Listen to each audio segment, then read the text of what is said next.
Hi, the AACPG is revisiting some of our favorite Facebook Live events from this past year, and we wanted to look at a series that I helped contribute to called Eat Well, Live Well, the why and the how to make health changes.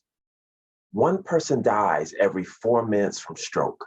Blacks have the highest rate of death due to stroke. By the end of watching this episode, 15 people would have died from stroke, the majority of which would have been African American. One of the most important things we can do for our own health is to be aware, to be informed, and be educated about heart disease and prevention.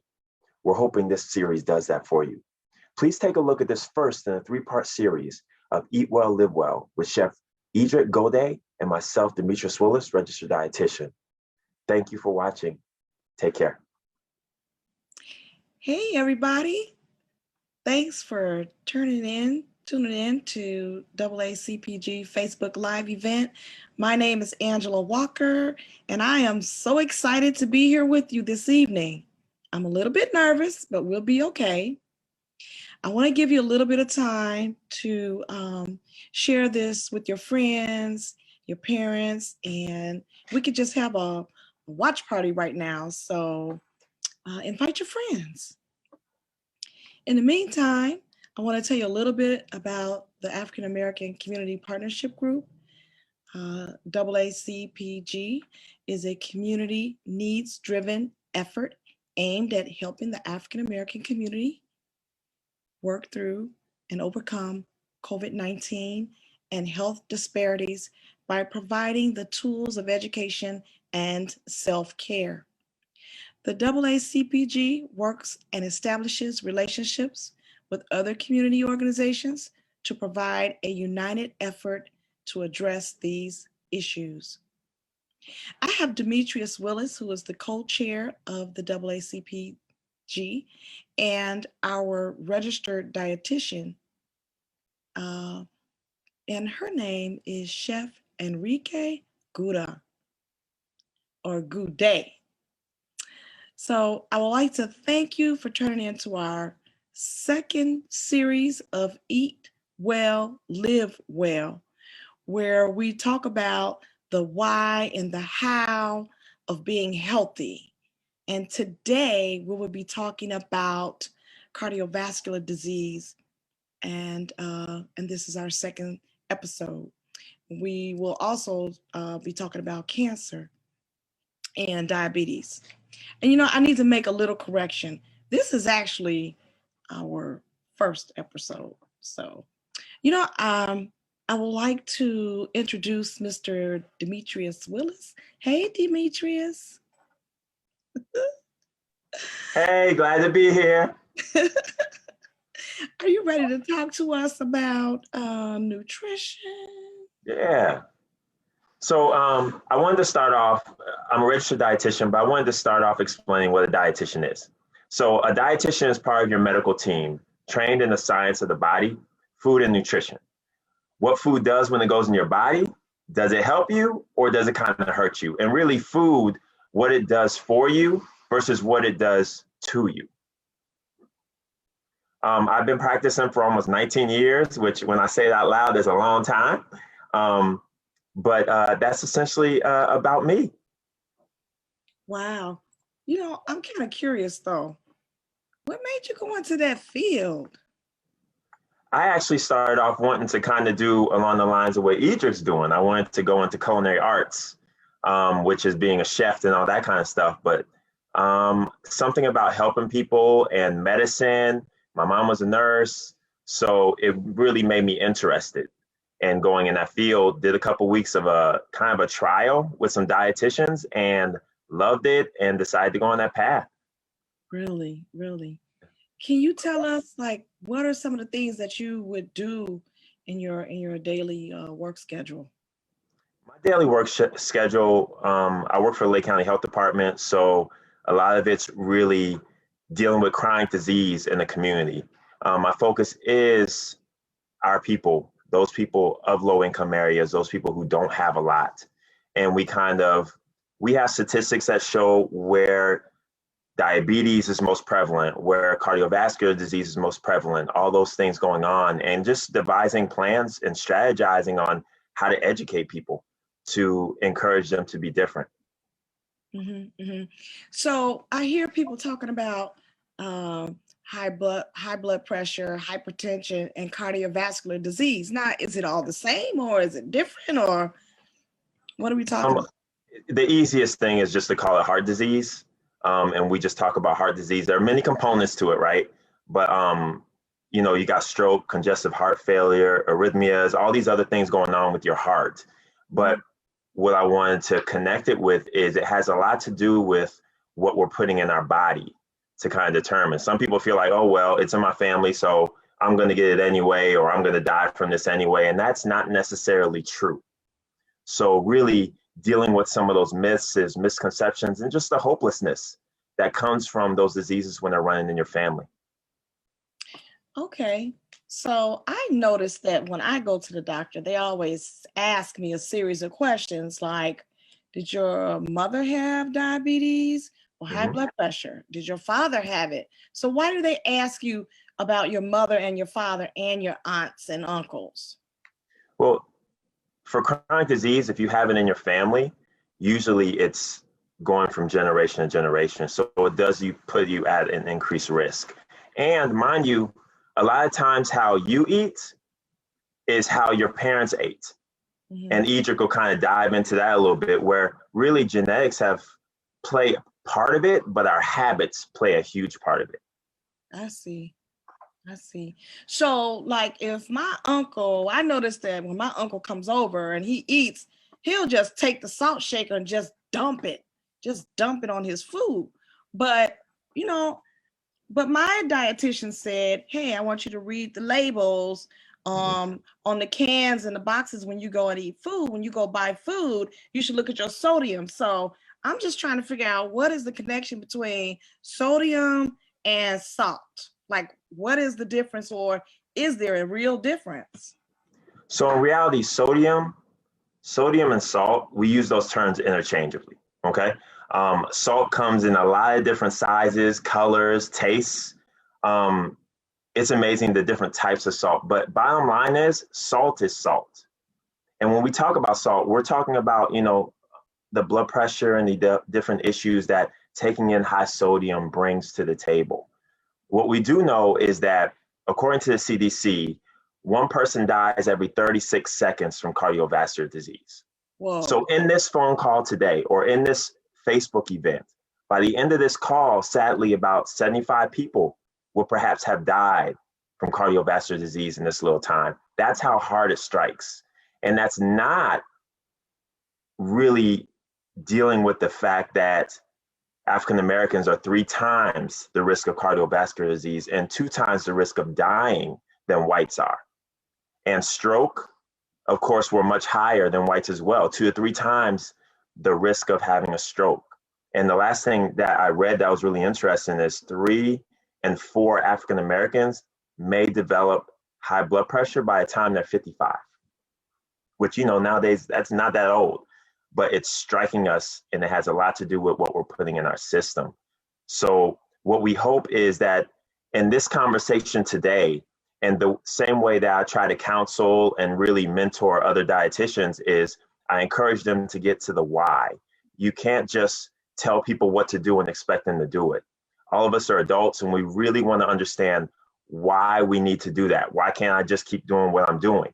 So by diving into the why, you're dealing with the other issues of really not understanding. So you want to improve attitudes, improve perspectives, educate and provide knowledge. And then that way, when they make that decision, they're conscious of the reason why they're making it, and they're conscious of the results that they may end up with.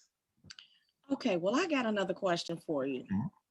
So, my dietitian said, hey, you need to let go of the soda pop. You can't have Coke, you can't have Pepsi, and no, you can't have butter. You definitely can't have bacon.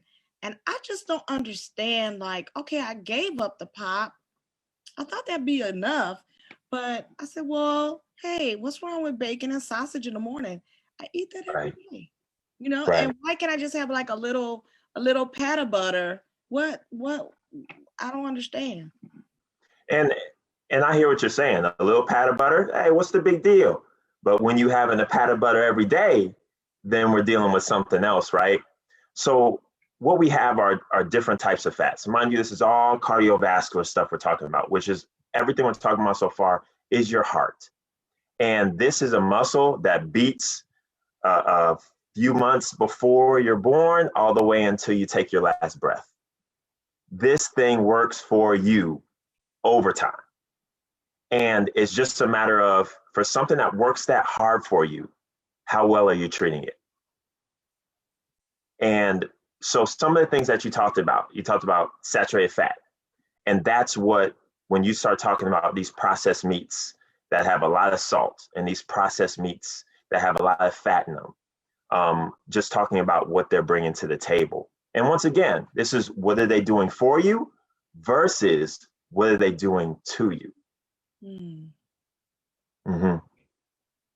Okay. So I do have an example of that.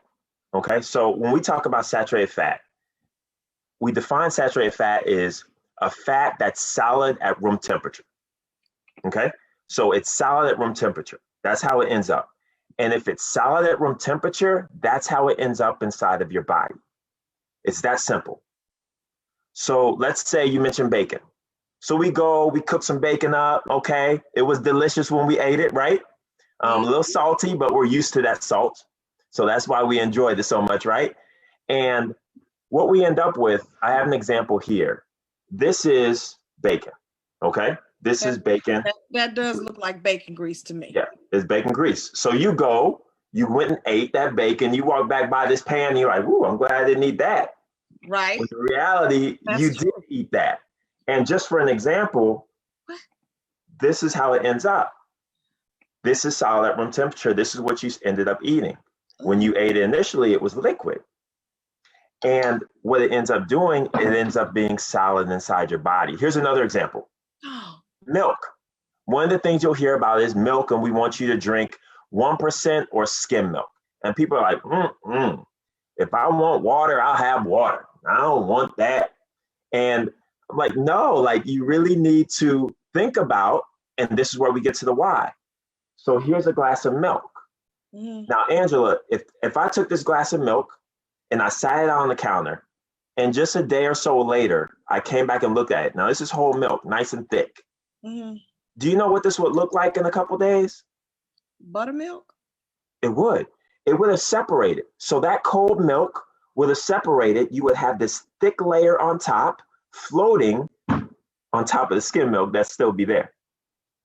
Because it went from the temperature it was to room temperature, which is how it would do inside your body, or maybe a little warmer, right? And it solidified. And when things go to room temperature, fat at room temperature is solidified. That's saturated fat. That's the fat that ends up inside your body. So when I talk about the milk and I talk about meats and sausages and this bacon and all these things that you love, or everybody loves, right? It ends up like this inside your body. So this is an example of your arteries. This is what your heart is pumping through. Ooh, so for example, once upon a time, your arteries look like this. Look how clean that is. Ooh, it looks good. This is how it started off. And just a pat of butter here, pat of butter there, family celebration, eating some of this, eating some of that, all that high fat food that deep inside you've heard that you shouldn't eat it, but you feel fine. So then we go from here, which your body did a great job. We'll pretend this is your heart. Your body did a great job just pumping through this. Boom, boom, boom. Got all the blood, the oxygen, everything you needed to everything that needed oxygen inside your body. But over time of eating this stuff, remember, it turns out solid inside your body. And this is where a lot of us are. And your heart, picture that same heart trying to pump through this and get all the blood and oxygen that your body needs to where it needs to go. That's the challenge we end up having. Now, mind you, you might feel fine, but that's why we get labs done. And that's why we go see our doctor so they can really give us a real look at what we've been eating and what it's been doing to us. So that's just an example of saturated fat and how it ends up inside of us. Wow. I've never seen that before. So one other thing you might find interesting is you hear a lot about trans fat, and you may hear about hydrogenated oils, okay? Right. And, what's the big deal? What's the big deal? It's an oil, so why isn't it okay for me to eat? And trans fat is the perfect example of how corporations try to control our health. Here's what I mean. Yeah, I don't understand. Here's what I mean. So let's say you own a huge corporation. You're making, we'll say, pizzas, okay? You're making pizzas. And we'll say, for example, Mary is a chemist. That's what she does. She does chemicals, okay? And you say, okay, and we'll say Ederique owns a store. So Ederique at her store, okay, you get pizzas, Angela gets pizzas, sends them to Ederique's store. Ederique tries to sell those pizzas, and doggone it, she doesn't sell all of them. So she tells Angela, well, I didn't sell all the stuff, but I'll pay you for what I sold, okay? So you guys had that exchange, and you're like, doggone it, I need you to sell all this stuff. So then you call Mary.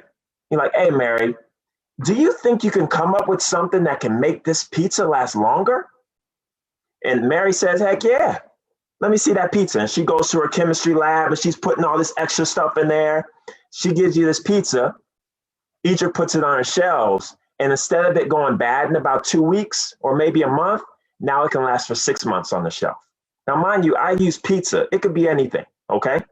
But I took something and made it cheap and put it on the shelf, and I even may sell it cheap. But what happened is, with that longer lifespan and the money that we thought we saved because it's cheaper, what you're paying for is in health. You're paying for it in years. You're paying for it in comfort. So these companies and these chemists and all these people who get together to make a quick buck, it's at the expense of our health. And that's what hydrogenated oils are. That's what the trans fat is. That's what these really cheap chips that are hot, that's what all that stuff is. And I'll dive into, in our next session together, I really want to dive into what your body does with that stuff when you eat it, because it does contribute to things not working like they should. But we'll talk about that next time. But I really wanted to paint the picture in this session because it is an oil, and it is what people are doing to try to make money off of us. And remember, these cheap foods, they're not everywhere, but for some reason you find them in our communities. You find them in our locations where we don't have grocery stores, but we sure enough have this junk food that's cheap for us to buy. And that's kind of, when we talk about why are we suffering so much more than others because of, with heart disease? It's because of healthcare access. It's because of quality of food, but also quality of healthcare, environmental influences, racial discrimination, diet, smoking, socioeconomic, I can go on and on. But remember, what I wanted to talk about today, and you mentioned it in the beginning, is the why. And I'm talking about the why. And the cool part is Ederique follows up, and she's going to talk about the how to make these changes in your diet. Yeah, I think I need to make that change. Yeah. Yeah. So, yeah. And one of the other things that I love that she may touch on is just the salt. And one of the things you asked me about was, like, what's the big deal?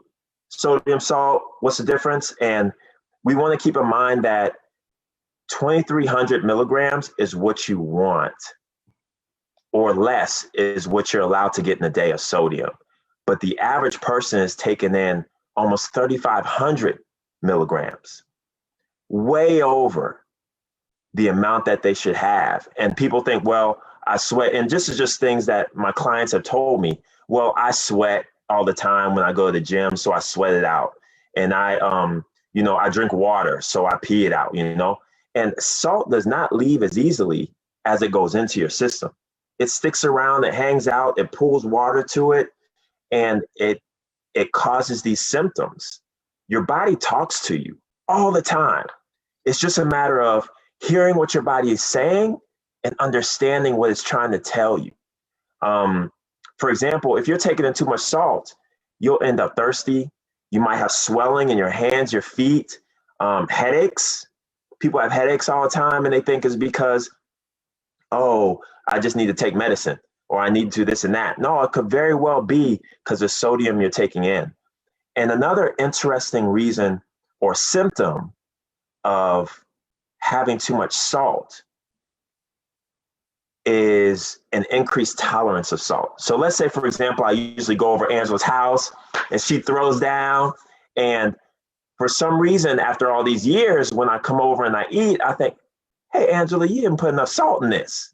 Hey, can I get the salt shaker? And you're like, well, I put the same amount I put in every time. And it's because I built up a tolerance of what was there. And then I'm asking for more.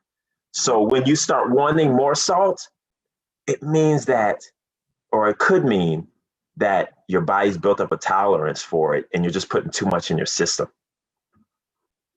Yeah. Wow. So, the demonstration was really powerful. Because I've talked to a couple dietitians and nutritionists, and they've never shown me anything like that. So I just basically hear them talking words, but I didn't, they didn't make it come to life. They didn't make me understand. Now I kind of understand a little bit more what they're trying to say. Yeah.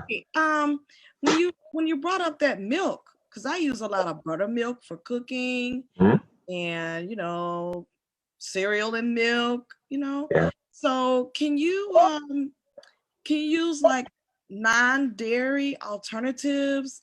Is that better for you, or should you use almond milk, coconut milk, soy milk? Some people even say goat milk.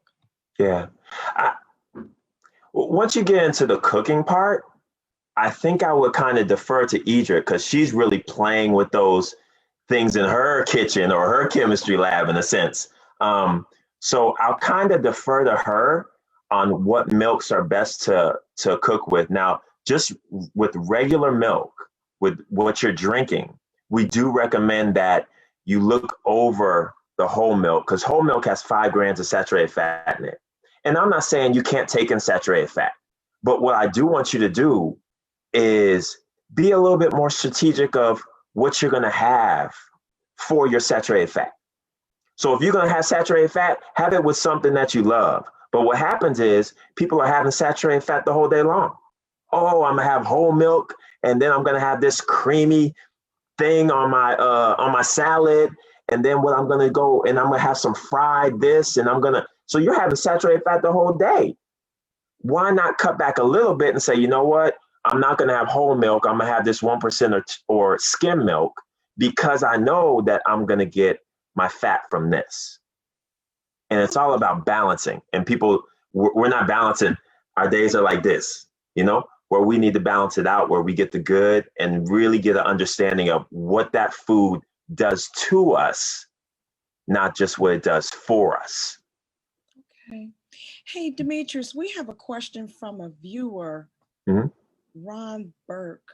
And his question is, what about some of the foods on diet plans like Nutrisystem and Weight Watchers that have long shelf life and soy as a cheap protein?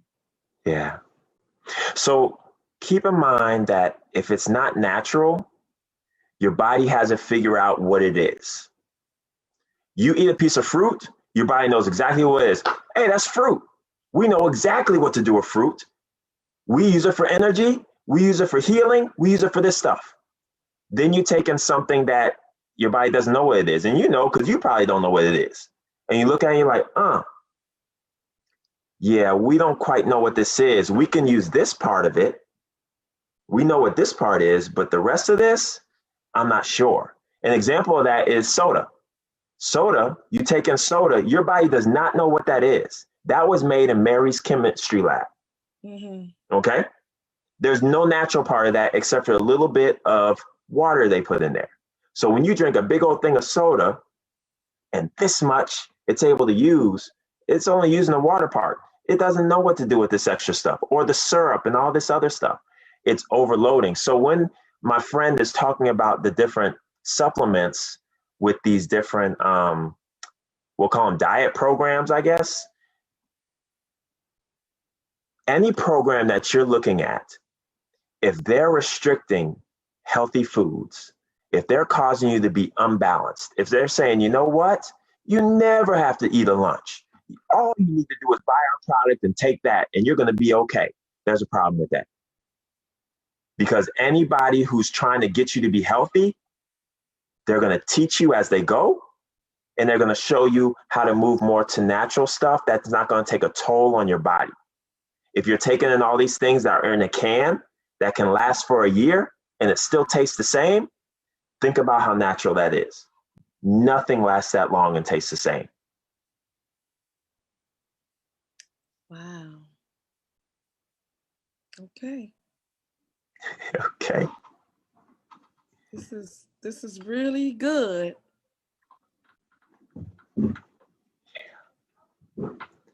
Hey, I wonder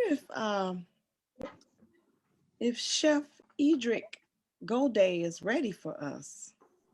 I know she's got something good in that kitchen. Hey, Angela. Yes, I absolutely am ready. How you doing? I'm well and Yeah. informed now. Yes, I am too. What you got for us today? So we're going to be making a couple things today. Really wanted to really supplement the information that Demetrius shared with all of us. I definitely learned a lot. I learned a lot every time I hear from Demetrius. So I'm always pleased to hear whatever he has to say about health and wellness. And it is really an honor to be kind of sharing this platform with him today. So we'll be talking about ramen, which, you know, there's a lot of, we eat a lot of ramen noodles in our communities, as well as just looking at other ways to reduce some of our fat and our salt in our diet. Sounds good. But I do need to ask you a question about that ramen. Are you Yes. talking about the ramen that comes in the little packs at the store? Yes, so this ramen, the one that we're used to, yep, this ramen right here. So a lot of sodium highs, as Demetrius just finished telling us, right? Things canned, processed, packaged items that sit on the shelf and have a very long shelf life. Those things are packed with things that are not natural, packed with things that are high in sodium, high in fat. Just like this ramen packet that we see sold at the store, sometimes it's 5 for $1, right? And we have these in our pantries. This one packet is actually 2 servings. Most people just eat this whole packet, right? But this is actually 2 servings. So in this one packet of ramen noodles, there's 1,520 milligrams of sodium. Now, Demetrius just explained that your maximum daily intake of sodium should be at 2,300 milligrams. So you're over 60% of the allotted amount of sodium that you should even have for one day. So, you know, if you eat this, because it has 0 nutritional value, you're going to get hungry an hour later. So you're going to be way over your sodium content for that day. This has 1,520 milligrams of sodium just in this packet. So no nutritional, so all you're doing is intaking salt. You might as well literally open up a salt shaker. So there is a healthier alternative to this to reduce our sodium by tons. So we're going to open this up because we can use this. But this seasoning packet, like, just throw that. Don't use that. Okay, yeah. Don't use that. It is just pure salt. So we can use this. So if you want to do like a healthier alternative to that ramen, again, you can use these noodles. All right. What we want to do is we want to make that same soup, that same kind of broth, but we're going to use it from vegetables. And what we're going to do is we're actually going to use it from just vegetable scraps and trimmings that we have. So I cut some carrots earlier, so I have some carrot trimmings. I have some bell pepper trimmings, also some onion with the skins. I have some pieces of ginger in here. And what I'm going to do is put this in my pot. Okay, so all these trimmings right in the pot. I'm going to add a couple cloves of garlic with the skins on and everything. We're going to throw that in there. We're also going to add a couple of bay leaves. All right. A little bit of peppercorn, pinch of salt. All right. And then we're just going to add as much water to that covers the vegetables that we have in our pot. And what we're going to do, we're just going to go ahead and put that on to boil. Once it starts to boil, we're just going to then reduce it down to a simmer. And this is going to be our broth. This is going to be our soup base or our soup stock for our ramen noodles. So when it's finished, it's going to look like this. So we're just going to go ahead and strain that. That would have cost me about $2.95 at the store to buy that broth, to buy already made broth. Exactly. $2.99, and if you get a good brand, it's over $3 for sure. So all we did was the stuff that we were going to throw away. We're going to throw away the tops of those carrots and those onion peelings and the inside of that bell pepper. We're going to throw all of that away, and instead, we're actually extending the life of our fresh vegetables that we paid for, and we're going to make our own broth with it instead of purchasing it. So, and I'm just going to pour this in this clear so you guys can see that color. Yeah, it looks just like the broth I buy from the store. Exactly like the broth you just bought in the store. So this becomes your base for your ramen noodles. So we're going to go ahead and pour that in our bowl because we're going to make some ramen noodles. So what you can do is with our noodles, right? Gonna put our noodles in our bowl. So if we want, we can just stop there. All right, we made our broth. All right, we have our broth, we have our noodles. So now this is our ramen noodles. It looks just like the ones where we made with all of that sodium, except we cut most of that sodium out of there. All right, or now we can add some more stuff to it. So what we could do is we can add some shredded carrots. Right. We can add some shredded cabbage. Nice and crunchy. There. Absolutely. We can add a couple eggs for some protein. Right. And then we have some green onions. And I like my ramen spicy. So I'm just gonna take some crushed red pepper flakes. All right. I'm gonna top that. Now we have homemade ramen. That looks really good. It's way better than what you get in that cup. Absolutely. So we have our fresh vegetables. We have some egg in there for protein. Or if you wanted to put chicken or shrimp or salmon or something like that in there, but you have some really nice fresh vegetables. We made our vegetable stock, which was just with the trimmings of some vegetables that we were going to throw away anyway, instead of buying it. And then, of course, not even knowing what kind of sodium or the amount of sodium that is going to that you're going to find in a store-bought vegetable broth. We just went ahead and made it. We can also make chicken broth. So we can do some of those same vegetable trimmings, add like some, chicken to it to make some chicken broth. But this was just a really nice and easy alternative to that and reducing that sodium. Now, how many servings would that be, what you just made? What I just made would be, since we used that whole pack of ramen, so it would be 2 servings. Mm-hmm. Now, could you use a noodle alternative to kind of like cut the carbs? Absolutely. Usually when I, do have to buy store-bought pasta, I usually either buy pasta that's high in fiber, so I'll do like a whole wheat pasta, or I will buy a vegetable-based pasta, just what I prefer. Thank you. Absolutely. And then so there's another item that we use all the time that we don't think about that hides a lot of sodium too. It's condiments, mainly salad dressings. So we can have this beautiful, nice, bountiful, fresh salad that we're like, I made this fresh. I'm using all fresh ingredients. I have my, my spinach and my arugula, and then tomatoes and cucumbers and all these fresh, nice things. And then we go and we put, a cup of Hidden Valley Ranch dressing. And I'm really guilty of it. I love Hidden Valley Ranch, y'all. I really do. So this was something that I had to adjust to as well. But an alternative to that is of course, making your own. And I'm going to show you really just how simple making a vinaigrette salad dressing is. So I'm just going to use a mason jar. But the base of dressings, of making your own dressings, is oil. So there are a difference in oils, particularly healthier oils as opposed to ones that are not as healthy. And Demetrius just touched on that earlier. So the oils I have here that are healthier alternatives this is olive oil. So we just have plain extra virgin olive oil. This olive oil is great for salad dressings. You can also use this to saute. It's great. It doesn't have as high of a smoking point as avocado oil, which I will be talking about. So it is not something that is meant to be cooked at a very high temperature, but you can use it to do things like saute, but it is perfect for salad dressings. Another healthy oil is avocado oil, and this is definitely one of my favorites.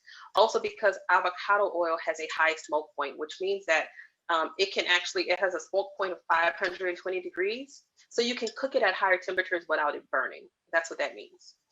So avocado oil is great, and it is also great, of course, for salad dressings as well. And then another healthier oil option is toasted sesame oil. I love using toasted sesame oil when I am doing a stir fry or maybe even fried rice. It's a really nice sesame flavor. So just know that this does have a deeper flavor. So understand what that is. You know, I'm gonna need to write that down, but you're gonna give us your recipe later, right? So we can give it to the viewers. Absolutely. Yes. Yes, you guys will have recipes of everything that we talk about here. So to get started on our salad dressing, I have just a mason jar. And what I'm gonna do first is I'm just gonna add some vinegar. So right now I have red wine vinegar. I love using red wine vinegar. You can use regular white vinegar. You can use white wine vinegar. I also love using balsamic vinegar. So it doesn't have to be red wine vinegar. Apple cider vinegar as well, yes. So you can also use apple cider vinegar. So just 1/4 of a cup of apple cider vinegar. I mean red wine vinegar, but again, any vinegar that you have is fine. You don't have to go out and buy anything fancy. Then we're just gonna do like a teaspoon of Dijon mustard.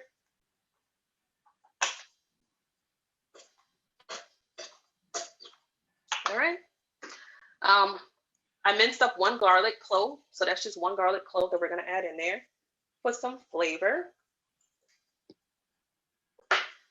Tablespoon of fresh lemon juice.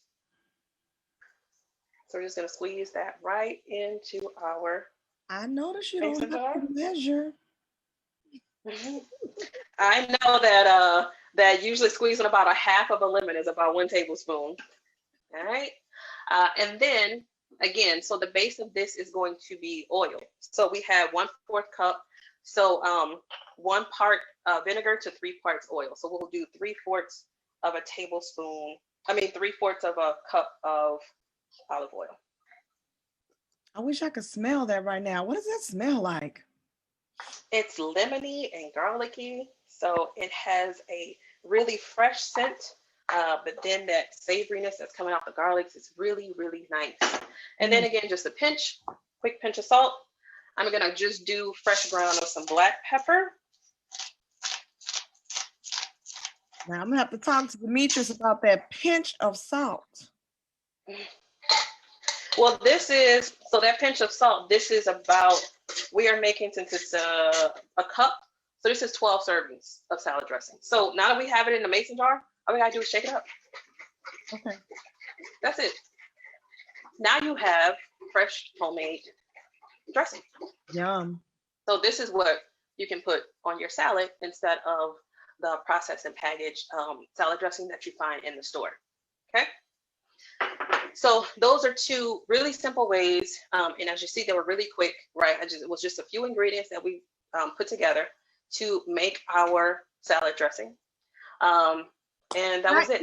Can that double as a marinade? Chef, could that double as a marinade? Yes, you absolutely can double it as a marinade. Okay. Sounds good. Yeah.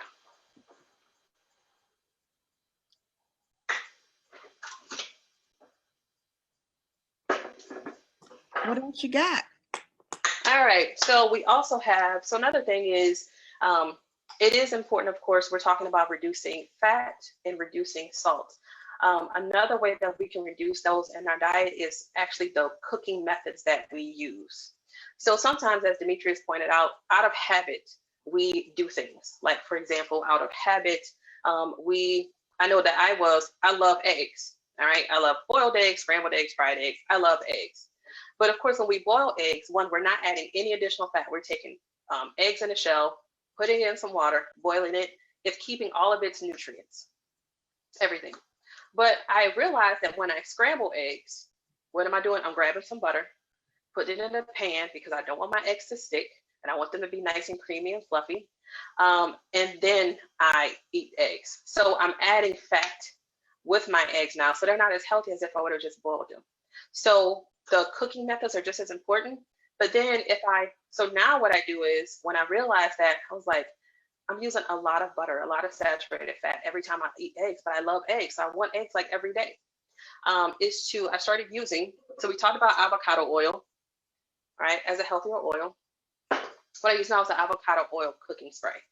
And so now I just spray my skillet, right? I'm using way less oil when I use a spray because all I'm doing is I just don't want my eggs to stick. So I would spray my pan because I don't have a nonstick pan. So I spray my pan and then I scramble my eggs in that. And so this is a really great way to use, healthier oils or not use any fat at all. Again, in some of those cooking methods that we use. Another cooking method that I really like, which really maintains the flavor, is roasting. I love roasting. I love roasting vegetables. And another reason why I really love roasting vegetables is because not only does it really maintain those flavors and even textures, but it's really quick. You can do it all at the same time. So I can roast carrots, cauliflower, broccoli, mushrooms, zucchini, squash, anything like potatoes. I can just put them on a pan, throw them in the oven, 15, 20 minutes, they're done. And now I have dinner. So with something like carrots, I'm just gonna cut a few of these up and we're gonna go ahead. So when you roast, we want a little bit of, some kind of oil just to make our seasoning stick. Mm-hmm. So what we're gonna go ahead and put our carrots in this bowl. Now, I'm not gonna add any butter. But I do want, of course, when I season my carrots, I want my seasoning to stick to my carrots. So what I'm going to do, I'm just going to grab my avocado oil, spray them really quick. And then we can add I have some garlic powder. I have some dill weed, which I love putting dill on my carrots. All right. And then now we're just going to toss it. So now our carrots are coated. And then we would just take that. We would roast it in our oven at 400 degrees, 15, 20 minutes, and you're done. But it's retaining all of that really great, rich flavor of, whatever it is, which is our vegetables, fruit, potatoes, anything like that. So roasting is also a great way. Do you roast those covered or uncovered? Uncovered. I put it in the top rack, 400 degrees, uncovered for, like I said, 15, 20 minutes, depending on what it is. And that's dinner. So those are some very simple ways to just change some of those cooking methods, or using other cooking methods. Stir frying. Again, I mentioned that when I stir fry, I love using toasted sesame oil. Again, this is a lot healthier than using something else that maybe is like a canola oil or lard or shortening, something like that. So using some of those healthier oils and when we cook also helps to reduce our fat and our salt. So one more that we're going to talk about is deep frying, right? We like to deep fry. I know I love me French fries, fried shrimp, fried chicken. So another, cooking method. So instead of deep frying, we can oven fry.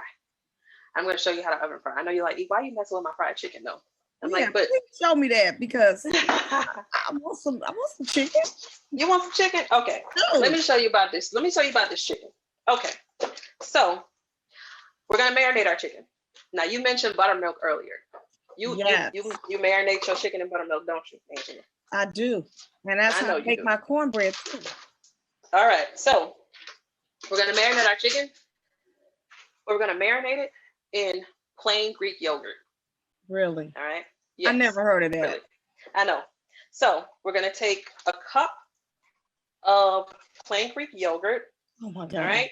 No. Again, dash of salt. Okay.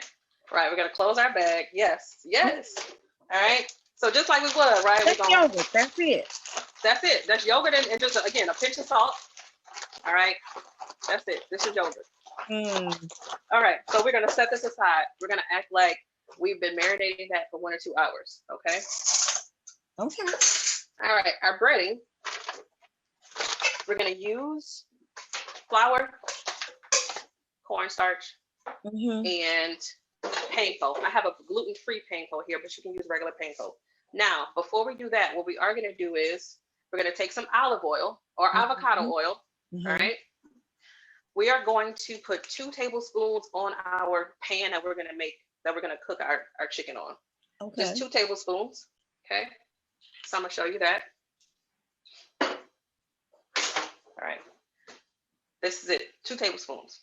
I'm gonna put this in the oven so that this pan and this oil can heat up, Okay. all right? While I bread my chicken. That's a nice cookie sheet. Thank you. All right, so for 6 chicken drumsticks, we have a 1/2 cup of flour, a 1/2 cup cornstarch. This is to get it nice and crispy. And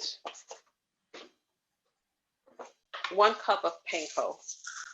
So these are panko breadcrumbs, Japanese style breadcrumbs. I'm using gluten-free right now. You can use just regular panko. Now to that, we're gonna season our breading. So we're gonna do 2 tablespoons of paprika.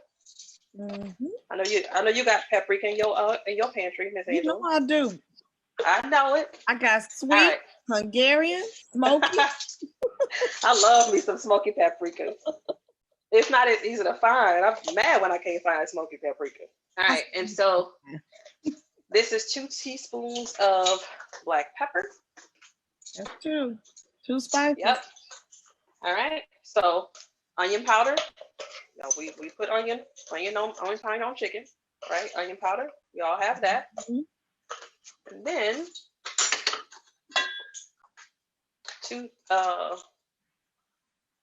we're gonna do, this is garlic. So 1/2 teaspoon of garlic. All right. Now we're just gonna mix all that up.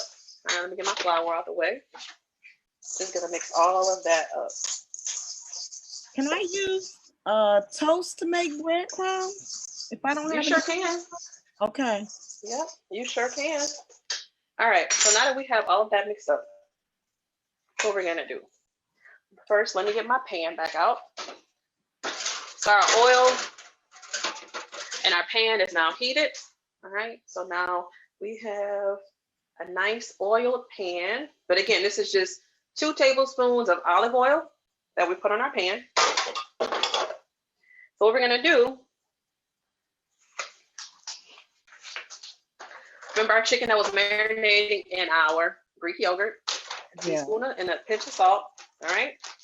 We're gonna bread our chicken, okay? Just like we normally would, we're gonna bread our chicken. But instead of deep frying it, we're gonna put it on our heated pan with our olive oil, all right? And since it's preheated, that oil is already hot. So it's already starting to kind of, cook the underside, brown it. So we have, now I do like my chicken, like I said, I love spicy food. So I usually add a little bit more cayenne pepper to it. But again, I'm not adding anything with hidden sodium like hot sauce or mustard, to marinate. Those things have hidden sodium as well. Remember, it's another condiment.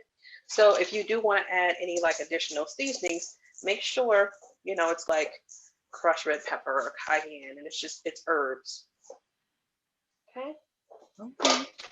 So this is our last chicken drumstick. All right, we're just gonna get that nice and breaded up. Now we're putting this in the oven. 15 minutes, all right? And then we're gonna flip it, another 15 minutes, and then our fried chicken is done. So we're gonna go ahead and throw this in our oven. What's that temperature? 350, all right? And this is what it looks like when it comes out. It's fried chicken. Doesn't it look good? It looks like you deep fried it. It's just fried chicken. Yep. And it tastes just like it too, with our Greek yogurt marinade, just a pinch of salt. And then I just season my flour and my cornstarch with some onion powder, garlic powder, paprika, and some black pepper. And we got oven fried chicken without deep frying it and all of those saturated fats. Wow, that's awesome. That looks good. Yeah. I'm hungry. I'm so hungry. So yeah, so that's what I have for you today. Wow. So what You did you need think some about that? greens to go with that. You need some greens to go with that. Yeah, so speaking of greens, you know the holidays is coming up. Angela, you making some greens? I don't know, maybe. Cabbage is so much easier. I think that's why I love cabbage because it is easier. So, but even with cabbage, what are we usually doing, right? We put some ham hocks in there or some bacon, Right? ham, right? And those things are high in fat too. Like Demetrius said, when it, at room temperature, right? All of that fat from those ham hocks and all of that stuff, that's how it's ending up in your bodies. So even a healthy alternative to your greens. I know that you like, don't touch my greens, E.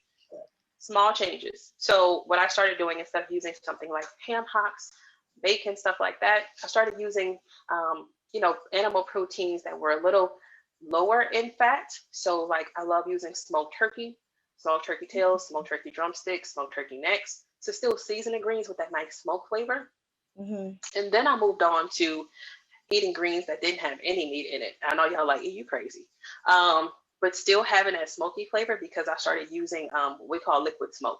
So it's just a little bottle, right? And it's just to add some of that smoky flavor to it. But again, that vegetable broth that we made earlier, remember we made that vegetable broth, right, for our ramen? Yeah. We can use that same vegetable broth, right, as a base for our greens. So we can still make that vegetable broth. That can be the broth. We'll put our greens. Of course, I love to mix my greens. So I love mixing kale and mustards and collards and all of that together. But instead of using meat, I use just a little bit of liquid smoke to add that smoky flavor, as if I did put some smoked ham hocks in there, using my vegetable broth as my base. And now I've not only cut my fat, but I've also cut my sodium. So I hope that's something that you guys can take with you for the holidays. Hey, chef, what Yes. about that liquid smoke again? What does it look like? I've never seen it before. It is, and I do have it, but it's just not in front of me right now. But it is just a small bottle. It's about this big, and it says liquid smoke right on it. So it has like a hickory mesquite flavor. Again, all it is flavoring. And it's just, again, it is very strong. So just use like not even a capful. If you're going to do like 3 bunches of greens, like a half a teaspoon, literally. But it just gives the food some really nice smoke flavor. Okay. Chef, you use the olive oil and the avocado oil. But do you recommend any other oils like that grapeseed oil? I hear a lot of people talking about that. Could you? I don't recommend grapeseed oil as one of the healthier oils. Like I said, something like, extra virgin olive oil, your avocado oil, and then even your toasted sesame oil. Those are some of your healthier oils that would be better to use for sure. And we would use that instead of butter. Correct. Yep. Well, what about artificial butter? Artificial butter. So it really depends on what it means by artificial. I think you have some plant-based butters that are plant-based butter alternatives that are, they're plants. So your body knows what to do with those things. They're vegetable-based. So your body does know what to do with those things. As Demetrius said, all of this artificial stuff, your body doesn't know what to do with it, like, soy, things like that. So just be very careful and mindful. I, of course, would not suggest margarine. Butter is, of course, more natural. Margarine is basically plastic. So we don't want to do that. But any alternatives to that would be using some of your healthier oils, because as Demetrius stated, at room temperature, these are liquid, right? So this is how it's in your body instead of your solids, like something like shortening, lard, and butter, which at room temperature, it's still a solid. Wow. And I still see people buying a lot of margarine and a lot of lard, but they say lard is coming back. I think they're just trying to sell it. Yeah, that's all it is. As DJ said, it's amazing how some of these major corporations, it's all about a dollar. So they will sell you any story to make you buy it. Chef, that was really great. I enjoyed everything you did today, and I learned so much. I mean, who knew that you could take yogurt and use it to make chicken? Like, Yes, to marinate chicken. Absolutely. So you know what? I challenge you, Angela, to try that soon. okay, well, we need to get that recipe. And, Chef, I'd like to thank you for sharing that recipe. We're going to post it on our page a little bit later today. And we don't have any more questions right now from viewers, but now's a good time. I was thinking that maybe Demetrius can talk about what we're going to do next time. Okay. I do have some of that because Chef Ederique put me up on this liquid smoke stuff. So I went and gave that a shout out. So that's liquid smoke, and it's in a little bottle that I gave it a shot, and it really, like, it does bring that smoky flavor, and you do have to be careful now. A little bit goes a long way, and that's good stuff. You want something that has that potency, so you're not dumping and you're taking in a whole bunch of stuff. Yeah. Because I like that meat flavor. Uh-huh. If I can touch on one other thing that Ederique mentioned was she talked about condiments. And something that surprises a lot of my clients is when I talk about sodium and the different ways sodium sneaks into your diet, I talk about ketchup. And ketchup, 1 tablespoon of ketchup has 160 milligrams of sodium in it. Oh. That is an amazing amount, because you show me one person that has 1 tablespoon of ketchup when they having their fries or whatever they having with their stuff. 1 tablespoon? People are squeezing that big bottle and then going to get another one. And I just say that to show that's just an example of how sodium just sneaks in and piles up. So by the end of the day, oh my goodness, how much did I take in my system? That's amazing. I did not know this. So what I encourage people to do, if I were just to throw out 3 things for you to work on, okay? Starting tomorrow is pay attention to your food labels. Everything that has food that's meant for you to eat has a nutrition label on it. And what we want you to do is, for sodium, try to get things that have 140 milligrams or less in it. So 140 milligrams or less of sodium and whatever it is that you're choosing per serving, okay? And the other thing is, I talked about trans fat. I talked about how that's this backdoor deal that sacrifices your health. You should get no trans fat in your system. So anything that you see that has trans fat, do not bring it home. Anything that you have in your kitchen right now that has trans fat, sometimes I'll tell people just finish it and don't buy any more. No, if you got trans fat in your kitchen, you need to get rid of it. And that's how serious trans fat is. We know exactly what it does to your heart. We don't want to mess around with that. So no trans fat. And the last thing I would mention, if I were to encourage somebody, is watch the saturated fat. Like, start to look at the labels, the food labels of foods that you're getting, whether it's bread or anything. And it should have about 2 to 3 grams or less of saturated fat. And I say that because you want to have guidelines. When you go to the store, it shouldn't be this random thing that you continue to grab the same thing you always grab. I want you to look at the labels, take a little more time in the store, and find the things that are doing something good for you, not doing stuff to you. And Angela, you mentioned what we're going to talk about next week. Next week, we're going to deal with exactly that.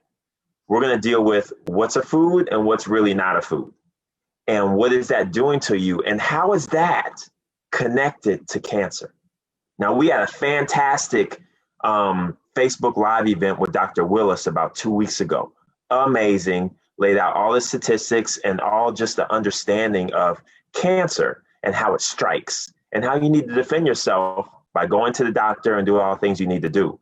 This is just the next step of how do you prevent it? How do you prevent from getting it again? Like, what are some steps that you can do to make that control? So anyway, that's what we're going to talk about next week. This has been really cool. Wow. This is really interesting. And my name is Angela Walker. I'm so happy to be here. And I want to thank Demetrius, Willis, and Chef Ederique. Ederique, yes. Ederique, go there. That he is fine. I'm working on that. And to our audience, we want to thank you for sitting in with us tonight. We're looking forward to you coming back next week. I'll be watching next week because I want to know more. You're going to help me to be better so I can live longer and enjoy my life. Enjoy my life. Chef, Chef, would you like to share your social media information? Yeah, absolutely. So we just want everyone to live longer and have healthier lives, right? Like as my shirt says, make the hood healthy again. All right, so that's what we want to do. So my social media handles, you can find me on Facebook at Ederique Goudia. So EDERIQUE. And then on Instagram, Ego Michelle, so EGOMICHELE. You can also find my business, Gabriel Hall, on Facebook at Gabriel Hall, GABRIEL HALL, and then on Instagram at Gabriel Hall DET. Yeah. And follow AACPG. Yes. They got all kinds of information for you. We're doing it all the time. So please tune in. We have great hosts like Angela who are on with us. And our page talks about COVID-19. It's talking about all these health disparities that are striking us and how to defend ourselves. Yes. Yes. And you saved my life with that chicken, right? Yes. I can't wait. Listen, I can't wait to dig into this, Angela. I am so excited. I can't wait to hear from you because I know you're going to try it and let me know how that Greek yogurt marinade was. I'm definitely going to try that. I got to try that. Maybe Thanks, y'all. Whole family. Tell my whole family. Anyway, everybody, thanks for stopping in. Thank you so much. We had a great time today. Bye-bye, y'all. Thank you. Everybody.